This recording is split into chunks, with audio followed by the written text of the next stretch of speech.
Hi, I'm Dorothy. Just your average 32-year-old mom trying to navigate life in suburban Chicago with my amazing 5-year-old son Ethan and my husband Mark, who saves lives as an ER doctor while I struggle to keep our houseplants alive. Last month, our world turned upside down when Ethan had his first allergic reaction.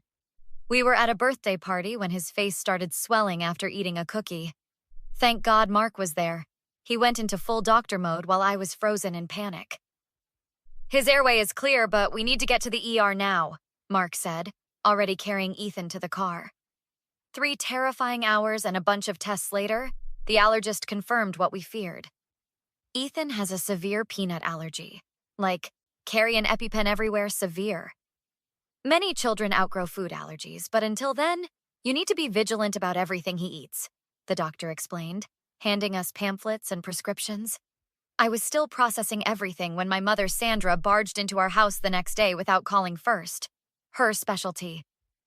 "Where's my grandson? I brought him those chocolate cookies he loves." "Mom, we just found out Ethan has a severe peanut allergy. He can't have those." Sandra rolled her eyes dramatically. "This generation and their allergies. We didn't have all these problems when you were kids. This isn't like your gluten sensitivity that comes and goes depending on whether there's cake, Mom. This could literally kill him." "You always were dramatic. Kids need exposure to build immunity. My friend Debbie's grandson supposedly had an egg allergy, and she just gave him small amounts until he got used to it. That's not how peanut allergies work. You can't just... I raised 2 children without all these doctors and tests, and you both turned out fine." My sister Emma called me later that night after Sandra complained to her about my overreaction. "Don't let her get to you, Dor. Remember when she insisted my asthma was just me being lazy during gym class? I ended up in the hospital." "I know, but she's just so stubborn, controlling, convinced she knows better than medical professionals. All of the above?" I laughed despite myself. "How do you handle her?" "Firm boundaries, which you need to set, especially now with Ethan's allergy. But setting boundaries with Sandra is like trying to stop a tsunami with a beach towel. And now, despite every instinct screaming no, I'm letting her babysit Ethan tonight, while Mark and I attend his hospital's fundraising gala. You have the emergency numbers? And the EpiPen is in the medicine cabinet. I showed you how to use it, right?" I asked for the 5th time. "Oh, for heaven's sake, Dorothy. He'll be fine. Go enjoy your fancy party." "Promise you won't give him anything except what I've prepared?" Yes. Though I still think, "Mom, promise me." Sandra sighed dramatically. "I promise." As Mark guided me to the car, I couldn't shake the knot in my stomach. "Maybe we should skip the gala." "He'll be okay for a few hours," Mark assured me, squeezing my hand. "What's the worst that could happen?" Little did I know I was about to find out. The gala was in full swing when my phone vibrated. Unknown number. I ignored it, but when it rang again immediately, something felt wrong. "This is Dorothy." "Mrs. Thompson? This is Caitlin from next door. I heard screaming from your house and came over. Your son can't breathe, and your mother is panicking." My heart stopped. Mark saw my face and was already moving toward the exit before I could say a word. We broke every traffic law getting home. The 7-minute drive felt like 7 hours. When we screeched into the driveway, I was out of the car before Mark had fully stopped. Ethan was on the living room floor, his little face swollen beyond recognition, gasping for air. Sandra stood over him, uselessly fanning him with a magazine. "Where's his EpiPen?" Mark yelled, dropping to his knees beside our son. "I couldn't find it," Sandra stammered. "I looked everywhere."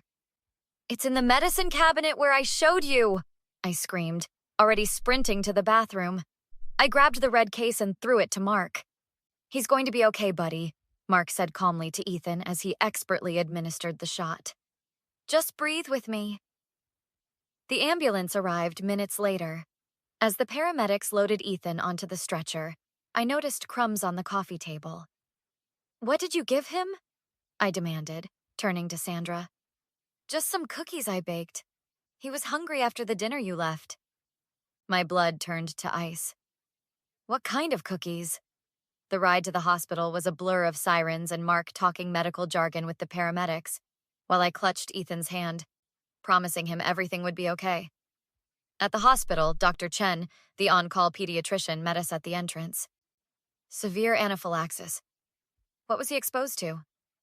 Possibly peanuts, Mark answered. His grandmother was watching him. 3 agonizing hours later, Ethan was stabilized in a hospital room, covered in monitors but breathing normally. Dr. Chen confirmed our fears. The blood test shows significant peanut protein markers. He was definitely exposed to peanuts, and given the severity of his reaction, it was more than trace amounts. Sandra sat in the corner of the room, uncharacteristically quiet. Now that Ethan was safe, the fear inside me transformed into white-hot rage. What exactly did you put in those cookies? A 1/4 cup of crushed peanuts, she admitted without hesitation. To build his immunity? You did what? Mark roared, his doctor composure cracking. It's an old remedy. Children need exposure to overcome these modern weaknesses. In my day? In your day? Kids like Ethan just died mysteriously, I interrupted. You deliberately poisoned my son after I specifically told you about his allergy? Don't be so dramatic. I barely used any. My friend Debbie's grandson. I don't give a damn about Debbie's grandson. You could have killed Ethan. Do you understand that? Killed him! You're overprotecting him. That's why kids today have so many problems. They need toughening up. Mark pulled out his phone. I'm calling the police. This was intentional harm to a child. I put my hand on his arm. No, I'll handle this. But Dorothy, she's my mother. My responsibility. I turned to Sandra, who had the audacity to look annoyed rather than remorseful. Get your things and get out of my house, out of my life, and out of Ethan's life. We're done. You can't be serious. Over some cookies? Over attempted murder. Mark, make sure she leaves. I'm staying with Ethan. You'll regret this when you calm down, Sandra huffed, gathering her purse. Call me when you're ready to apologize. The only call you'll get from me will be through my lawyer.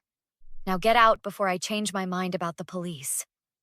As Mark escorted her out, I collapsed into the chair beside Ethan's bed, shaking with anger and delayed terror, watching my son's chest rise and fall.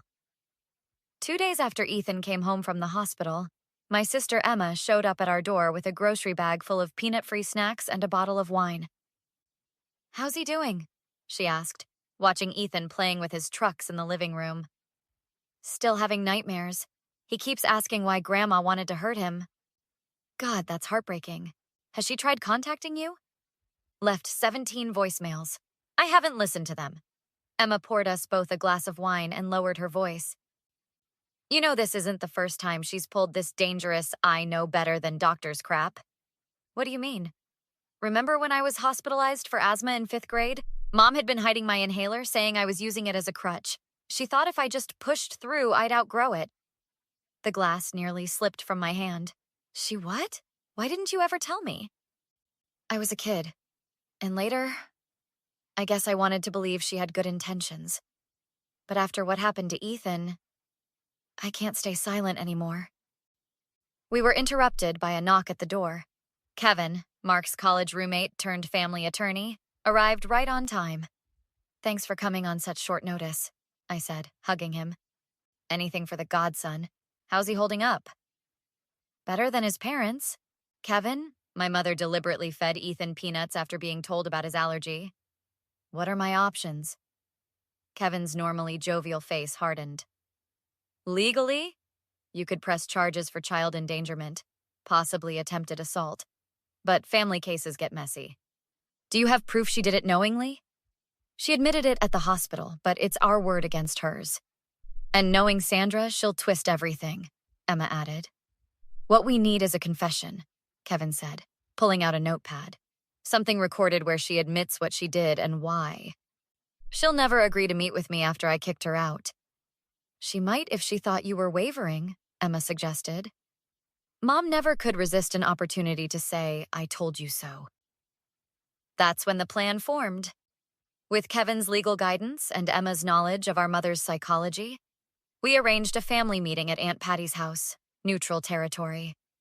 A week later, I sat in Patty's living room with Mark, Emma, Uncle George, and Aunt Patty, phone recording in my pocket, waiting for Sandra to arrive.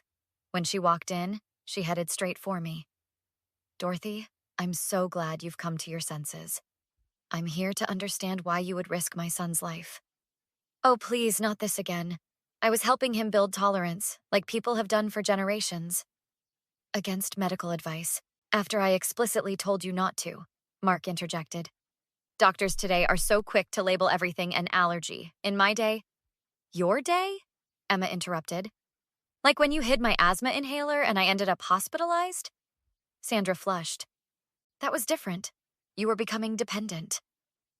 "It was exactly the same," I said. "You thinking you know better than medical professionals? I raised both of you just fine, without all these helicopter parent tactics." "You endangered your grandson's life," Uncle George said quietly. "That crosses a line, Sandra.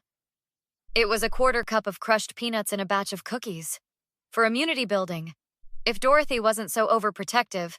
So you admit you deliberately added peanuts after being told about his severe allergy?" I clarified. "Of course I did. Someone had to toughen that boy up before you coddle him into helplessness." I pulled out my phone, stopped the recording, and slid it across to Kevin, who had been quietly sitting in the corner. "What's going on?" Sandra demanded. "I just recorded you admitting to knowingly exposing Ethan to an allergen that sent him to the hospital." Kevin stood up. "Mrs. Thompson, I'm Kevin Ramirez, attorney. That recording gives Dorothy grounds for a restraining order at minimum." Sandra's face drained of color. "You tricked me? Dorothy, this is ridiculous. I'm your mother. A mother who endangered my child? I'm sorry, okay? I was wrong. I was just trying to help in my own way." "Your own way nearly killed my son. Your apology means nothing." By evening's end, half the family wasn't speaking to me. Aunt Patty pulled me aside as I was leaving. "You're going too far. She's still your mother. And Ethan is my child. Anyone who can't understand that can follow Sandra right out of our lives." The courtroom felt smaller than I expected as I clutched the folder containing printouts of Ethan's hospital records. "All rise. Family Court Case 247B, Thompson versus Thompson." Judge Michaels presiding. Sandra sat across the aisle with her lawyer, shooting daggers at me with her eyes. She'd traded her usual flashy jewelry for a conservative cardigan, playing the misunderstood grandma role to perfection. Dr. Chen was our first witness, explaining the severity of anaphylaxis in clinical detail. "In your expert opinion, what could have happened if Ethan hadn't received emergency treatment? Without the immediate epinephrine injection and hospital care, Ethan could have died. His airways were closing rapidly. And this was caused by deliberate peanut exposure? The blood tests confirmed significant peanut protein markers, consistent with intentional ingestion rather than cross-contamination." When they played the recording from Patty's house, Sandra's lawyer winced visibly.